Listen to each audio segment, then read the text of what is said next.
Hello friends, नमस्कार। Feature topic study में आपका स्वागत है। मैं शेखर। आज मैं बात करने वाला हूं कि एलपी सीबीटी 2 में हमारी ये सेफ्टी की दूसरी क्लास है। सेफ्टी की पहली क्लास आपने नहीं देखा है तो देख लीजिएगा। प्लेलिस्ट मैंने बना दिया है कि किसी मेरे दोस्त भाई को दिक्कत ना हो, प्लेलिस्ट से आप जाके देख सकते हैं। बाकी जो कोई दिक्कत हो आप यहाँ से जो है वो पूछ सकते हैं कमेंट वगैरह से। और आपने अभी तक प्ले स्टोर से हमारा app feature topic study app जो है नहीं डाउनलोड किया है तो वो डाउनलोड कर ले। वहां से जो है जैसे ही सेफ्टी कंप्लीट हो जा रहा है तो इसका पूरा पीपीटी मैं वहां से डाल दूंगा, आप वहां से देख सकते हैं। सेफ्टी से लगभग आप जाके देखेंगे पिछले साल में क्वेश्चन बैक ईयर में जो 19 में हमारा एलपी हुआ था तो उसमें सेफ्टी से लगभग मिनिमम मैक्सिमम अगर बात करें तो 4 से 5 क्वेश्चन और मिनिमम तो 2 क्वेश्चन रहने ही रहने हैं सेफ्टी और आग से लेके। तो उसी से इसके पहले जो हुआ और आज जो हुआ, आज आप देख लीजिए आज की क्लास। उसके बाद आप पाएंगे कि हाँ कितने क्वेश्चन जो है आपको इससे मिल रहे हैं। तो चलते हैं क्लास में। थोड़ा सा हमने इसके पहले फर्स्ट क्लास में क्या पढ़ा था उसको थोड़ा सा हम रिवाइज कर लेते हैं जिससे कि हम भूलेंगे नहीं। तो हमने सेफ्टी साइन वगैरह के बारे में पढ़ा था कि हेमलेट है। हेमलेट किसके लिए है? सिर की सुरक्षा के लिए है। और मास्क यहाँ पे दिया गया है मुंह की सुरक्षा के लिए है। पैरों की सुरक्षा के लिए जूते की जरूरत है। ग्लव्स हाथ की सुरक्षा के लिए है। इन सभी बातों को ध्यान में रखना था। और क्या पढ़ा था हमने? साइन कितने प्रकार के होते हैं? तो निर्देशात्मक, आदेशात्मक और हो जाता है चेतावनी चिन्ह और इंफॉर्मेशन यानी कि सूचनात्मक साइन। इन सभी साइनों के बारे में कलर वगैरह पूछ लिया जाता है कि ये जो निर्देशात्मक चिन्ह है इसका पूछा जाता है आकार कैसा होगा। क्या पूछा जाता है? इसका जो है वो आकार कैसा होगा। आकार, तो आकार आपको दिख रहा है ये कैसा है? वृत्ताकार है। आकार हो गया जो इसका है आकार वृत्ताकार है। उसका बाद पूछा जाता है बॉर्डर।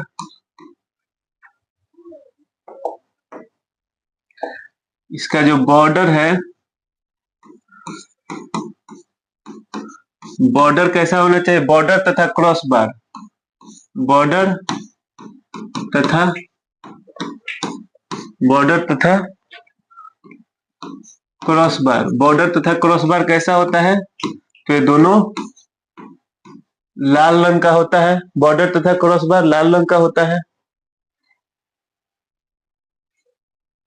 तो हमने देखा आकार वृत्ताकार हो गया और बॉर्डर तथा क्रॉस बार रेड कलर का हो गया। पृष्ठभूमि मतलब कि बैकग्राउंड, ये जो पीछे का बैकग्राउंड दिख रहा है, बैकग्राउंड, ये बैकग्राउंड कैसा होना चाहिए? तो बैकग्राउंड आपका व्हाइट होना चाहिए। बैकग्राउंड व्हाइट होना चाहिए।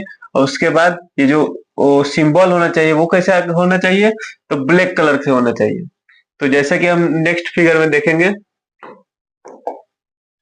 देखिए यहां से देख लिए कि क्या है। किनारा बॉर्डर तथा क्रॉस बार रेड कलर का, पृष्ठभूमि सफेद हो गया और जो भी सिंबल होगा वो ब्लैक कलर का होगा। तो ये सीधा समझ जाएंगे कौन सा सिंबल है, ये निर्देशात्मक चिन्ह का। ये चीज मना करता है करने से। तो आपको ये पूछा जा सकता है कि इसमें बॉर्डर तथा क्रॉस बार किस कलर का होता है, पृष्ठभूमि कैसा होता है, सिंबल किस कलर का बनता है, ये सिंबल किस लिए यूज किया जाता है। तो ये मना किया जाता है कि यहाँ फोन नहीं यूज करना है, या फोटो कैमरा यूज नहीं करना है, धूम्रपान नहीं करना है, यहाँ गाड़ी पार्किंग गाड़ी नहीं ले जाना है ना। ये सभी चीजों के लिए ये मना ही करता है। दूसरा क्या था? अनिवार्य चीज। अनिवार्य चीज कहता है कि ये चीज करना है। तो इसका भी हम लोग थोड़ा सा रिवाइज कर लेंगे। ये गोलाकार होता है, आकृति गोलाकार होता है। नीली पृष्ठभूमि पर कैसा होता है? सफेद चिन्ह होता है। हल्का सा जल्दी फटाफट देख लेंगे। उसके बाद होता है चेतावनी चिन्ह। चेतावनी चिन्ह बताता है कि यहाँ कुछ खतरा है। इसका अगर हम बात करेंगे चेतावनी चिन्ह का, तो इसका भी बॉर्डर ब्लैक और सिंबल जो है ब्लैक से होता है और पीली पृष्ठभूमि पर होता है। आकार कैसा होता है? तो आकार जो आपका है वो त्रिभुजाकार होता है। आगे हम बात कर लेते हैं इंफॉर्मेशन साइन, सूचनात्मक चिन्ह। ये कैसा होता है? वर्गाकार होता है। और इसमें क्या होता है? वर्गाकार और सफेद ग्रीन पृष्ठभूमि पर, हरे पृष्ठभूमि पर सफेद चिन्ह से ये बनता है सिंबल। अब आगे हमने कुछ डस्टबिन वगैरह देखा था कि कागज के लिए ब्लू, प्लास्टिक के लिए पीला, ज्यादातर यही पूछा जाता है।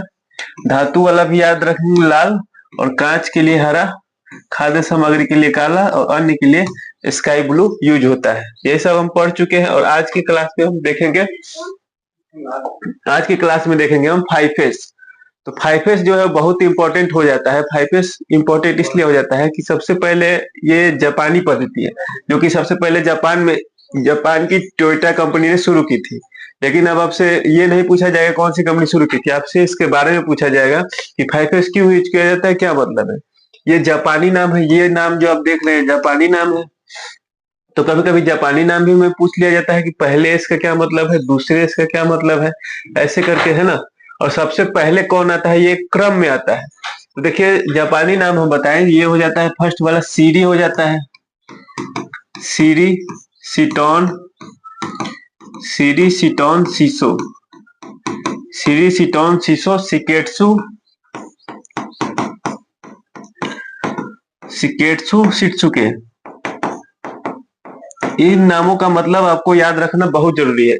इसको, ये आप जापानी नाम याद कर लेंगे, उसके बाद इसको अगर हम आम भाषा में समझे, इंग्लिश में किस नाम से जानेंगे, तो सीरी मतलब हो जाता है शॉर्ट, सीटोन मतलब set in order, set in order. कोई भी चीज है ये इसलिए यूज किया गया कि इसी रूप में क्रमबद्ध किया जाएगा। कोई भी अगर आप मार्केट से कुछ भी लाते हैं तो पहले उसमें सॉर्ट करेंगे, छाटेंगे कि कौन किस वस्तु है, कैसा है, कहाँ रखना है। उसके बाद सेट इन ऑर्डर, ऑर्डर में उसको सेट करेंगे।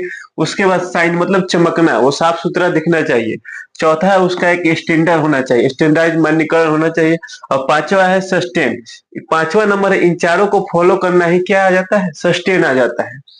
तो यही चीज यहाँ पे बताया गया है जो मैंने अभी आपको बताया सिंपल शब्दों में। और 5S पूछा जाता है, ये आपको याद करना बहुत जरूरी है। चाहे तो इसमें पहले इसका मतलब पूछ लिया जाएगा, दूसरे पूछ दिया जाएगा, या फिर आपको चार ऑप्शन दे दिया जाएगा। क्या किया जाएगा, चार ऑप्शन दे दिया जाएगा ऐसे करके, और बोला जाएगा कि 5S के अनुसार क्रम में कौन होगा। आपको ऑप्शन दे दिया जाएगा 4 3 2 1, 2 4 3 1, 1 2 3 4, है ना, और 3 4 2 1। और कौन सा इसमें आंसर हो जाएगा, एक यहाँ से भी ऐसे भी क्वेश्चन बन जाएगा। और ये भी पूछ लिया जाता है कि 5S में सेकेंड एस का क्या मतलब है, तो set in order. Second S में जापानी नाम में क्या है, ये पूछ लिया जाता है। तो इसको याद रखना बहुत जरूरी है 5S को। चलते हैं नेक्स्ट पेज पे।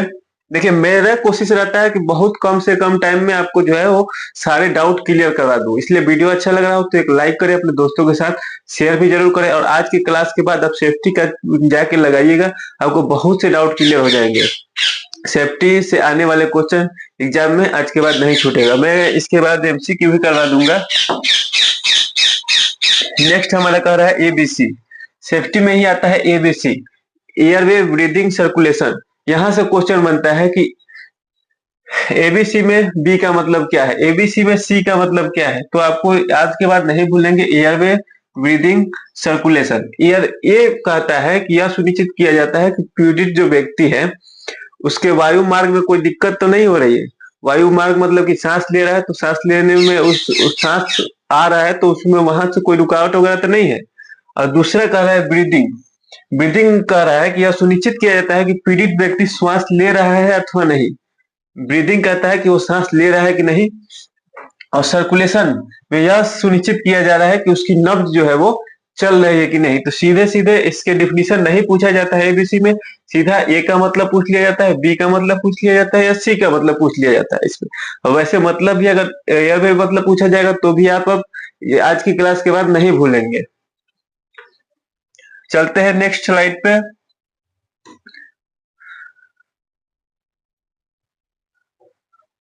इसमें कह रहा है प्राथमिक चिकित्सा फर्स्ट एड, फर्स्ट एड भी बहुत इंपॉर्टेंट है। फर्स्ट एड क्या कहता है कि अचानक दुर्घटना, या फिर हम सीधा कहें कि डॉक्टर के आने से पहले जो उपचार किया जाता है वही प्राथमिक उपचार होता है। प्राथमिक उपचार होता है और इसमें भी वही दिया गया, लगभग डॉक्टर के पहुंचने या अस्पताल ले जाने से पूर्व घायल व्यक्ति को दिए जाने वाले आवश्यक उपचार को ही क्या कहते हैं, प्राथमिक उपचार कहते हैं। ये भी डायरेक्ट पूछा जाता है MCQ में, प्राथमिक उपचार किसे कहते हैं। तो ऑप्शन में रहेगा तो हाँ आप लगा के आगे कि डॉक्टर के आने से पहले जो उपचार किया जाता है वो प्राथमिक उपचार कहलाता है। अब प्राथमिक उपचार में देखिए बहुत से सामान ये चीज है जो कि होना चाहिए। देखिए डिटॉल, बोर्नॉल, दवायुक्त प्लास्टर, कैंची, दवा पिलाने वाले गिलास, बांस की तिलिया, पोटेशियम परमैंगनेट। सब चीज तो इम्पोर्टेंट नहीं है लेकिन ये कुछ है जो ये इम्पोर्टेंट है, इतना चीज आपका होना चाहिए। और फर्स्ट एड क्या होता है, फर्स्ट एड में पूछा जाता है कि गोल्डन आवर किसे कहते हैं, तो घटना होने के पहले के 30 मिनट, घटना घटने के पहले के 30 मिनट, पहले 30 मिनट को गोल्डन आवर कहा जाता है। यही यही जो 30 मिनट होता है वो इंपॉर्टेंट होता है। और प्राथमिक उपचार, अब यहाँ पे देखेंगे कृत्रिम श्वास की कुछ विधियां होती है। कृत्रिम श्वास की विधियां क्या है? यदि किसी पीड़ित व्यक्ति को सांस नहीं ले पा रहा है तो उसे कृत्रिम निम्नलिखित विधियों द्वारा श्वास दी जाती है। एक होता है शेफर मेथड, दूसरा सिल्वेस्टर मेथड, और तीसरा होता है लाबोर्ड विधि, और तीसरा होता है कृत्रिम यंत्र द्वारा श्वास विधि। तो सबसे पहले शेफर विधि, इसमें पीठ पर अगर छाले पड़ गए हो तब इस विधि को उपयोग किया जाता है। पीठ पर अगर छाले पड़ जाए तो उसमें क्या किया जाता है? उसको पेट के बल लिटा दिया जाता है। और सिल्वेस्टर विधि में कहा जाता है जब सीने पर छाले पड़ गए हो तो पीठ के बल लिटाया जाता है ना। इसमें यही पूछा जाता है, सिल्वेस्टर में पीठ के बल, शेफर में आपका जो है पेट के बल लिटाया जाता है, इतना याद रखना है। लाबोर्ड विधि में मुंह से मुंह सीधा हरकर, मुंह से मुंह भरकर सीधा सांस दिया जाता है, किसमें? लाबोर्ड विधि में।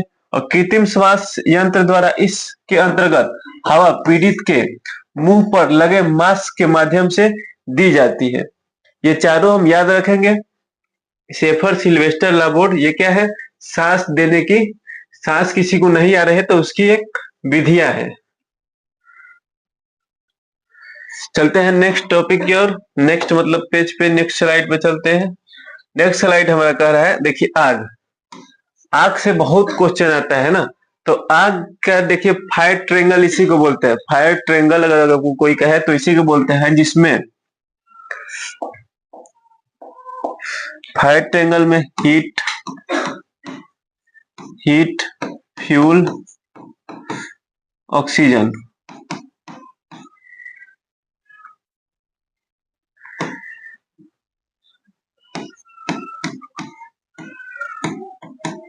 ऑक्सीजन, इन तीनों की उपस्थिति से ही आग लगता है। अगर ये तीनों नहीं होंगे तो आग नहीं बनेगा। ये भी सीधा एग्जाम में पूछा जाता है कि कौन से तीन है जिसमें हीट, फ्यूल और ऑक्सीजन, अगर किसी में ऑप्शन में एक चीज नहीं रहेगा, किसी में दो नहीं रहेगा, और आपको चुनना होगा कि कौन नहीं रहेगा, तो आग उत्पन्न नहीं होगा। क्योंकि आग उत्पन्न के लिए इन तीनों का होना बहुत जरूरी है, तभी आग लगेगा।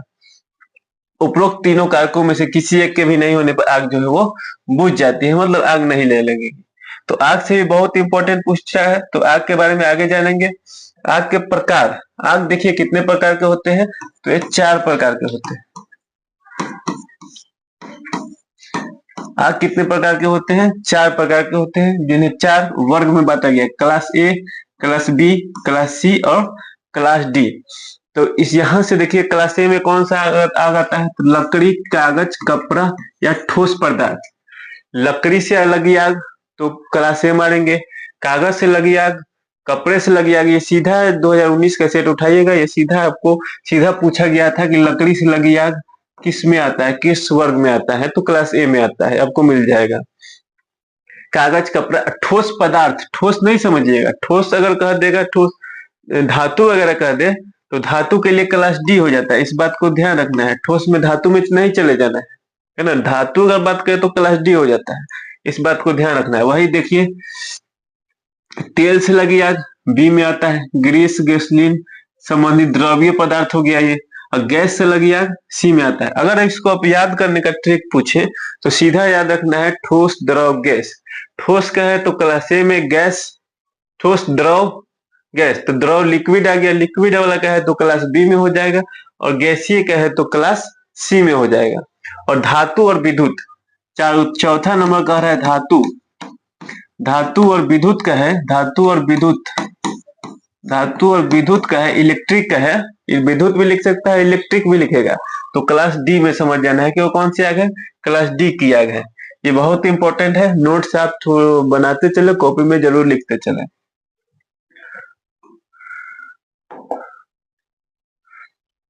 नेक्स्ट हमारा है, नेक्स्ट कह रहा है कि आग लगने के प्रकार और बुझाने के यंत्र। आग लगने के प्रकार तो अभी देख लिए, इसके बुझाने के लिए किसका प्रयोग करेंगे? अगर क्लास ए से लगी आग है, क्लास ए से लग रही आग है, तो इस प्रकार के आग को बुझाने के लिए पानी, रेत अथवा मिट्टी का प्रयोग किया जाता है। पानी, रेत अथवा मिट्टी का भी प्रयोग किया जाता है। अगर इसमें अग्निशामक यंत्र की बात करें कि कौन से अग्निशामक यंत्र यानी कि फायर एक्सटिंग्विशर का प्रयोग किया जाएगा, तो इसमें होता है soda acid fire extinguisher. Soda acid fire extinguisher का जो है इसमें प्रयोग किया जाता है। और नेक्स्ट चलते हैं दूसरे नंबर पे, क्लास बी। क्लास बी की आग को कि कौन सी आग को बुझाने के लिए प्रयोग किया जाता है, तो ये फोम फायर यहाँ हमने देखा था, यहाँ पे थोड़ा सा देखेंगे पीछे बीच में क्या दिया गया, आग बुझाने के उपाय, आग लगने के प्रकार। तो प्रकार तो अभी हमने ऊपर देख ही लेने हैं, बुझाने के उपाय हमें अभी आपको देखना है। तो आग बुझाने के उपाय क्लास बी होगा, तो इसके लिए फोम फायर एक्सटिंग्विशर का नाम पहले में नहीं दिया था, इसमें दिया फोम फायर एक्सटिंग्विशर एवं CO2 एक्सटिंग्विशर का प्रयोग किया जाता है। किसमें, क्लास बी के आग में। क्लास बी कैसे होता है, लिक्विड से होता है। चलेंगे अब क्लास सी की तरफ चलते हैं।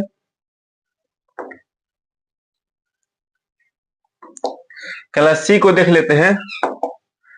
क्लास सी कहता है, क्लास सी फायर में कहता है कि इस अगर क्लास सी के मतलब कि द्रव से ठोस द्रव गैस, सॉरी गैस से गैसीय फायर, गैसीय जैसे कि LPG आदि से अगर आग लगती है, तो इस आग को बुझाने के लिए CO2 हेलोजन आदि रसायनों का प्रयोग किया जाता है। CO2 वाला एक्सटिंग्विशर यानी कि फायर अग्निशामक यंत्र का प्रयोग इसमें किया जाता है।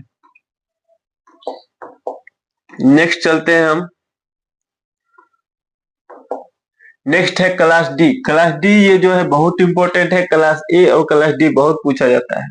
तो इस प्रकार की आग को बुझाने के लिए आपको किसका प्रयोग करते हैं, CTC carbon tetrachloride fire extinguisher का प्रयोग किया जाता है, या फिर शुष्क रेत का भी किसका प्रयोग किया जाता है, शुष्क रेत का भी प्रयोग किया जाता है। और CTC को क्या कहते हैं, एलोन गैस भी कहते हैं, ये बात आप ध्यान रखेंगे। और देखिए यहाँ पे बिजली के तारों एवं उपकरणों से या फिर धात्विक लिखा है, धातु से लगी आग को लिए ये भी प्रयोग किस में आता है, क्लास डी में आता है। और नेक्स्ट देखेंगे हम,